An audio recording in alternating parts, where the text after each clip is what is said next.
তোমাদেরকে এমন শিক্ষা নিয়ে যেতে হবে যেখানে উন্নত বিশ্বে প্রজেক্টের মধ্য দিয়ে ছোট শিশু থেকে বড় পর্যন্ত লেখাপড়া শেখানো হয়।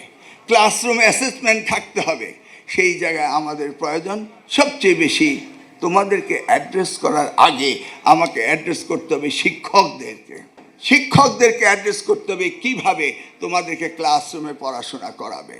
সারা বছর বসে থাকবো, বছর শেষে শুধু পরীক্ষা দেব, এটাই লেখাপড়া নয়।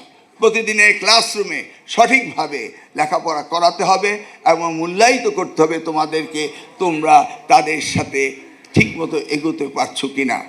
এই জন্য আমরা চায়নার সাথে টেকনিক্যাল এবং জেনারেল এডুকেশনে আমরা টিচার্স ট্রেনিং প্রোগ্রামও হাতে নিচ্ছি। সর্বোপরি আমরা যেহেতু নির্দেশনা পেয়েছি আমাদের মাননীয় প্রধানমন্ত্রী থেকে শিক্ষাকে গুরুত্ব দিতে হবে, অতএব তোমাদের জন্য আমরা শিক্ষা ব্যবস্থা পরিবর্তন করার জন্য ইতিমধ্যেই কারিকুলাম চেঞ্জ করার ব্যবস্থাও আমরা করছি, সিলেবাস পরিবর্তন করার ব্যবস্থা করছি এবং একাডেমিক ইয়ার ক্যালেন্ডারও আমরা তৈরি করার চেষ্টা করছি।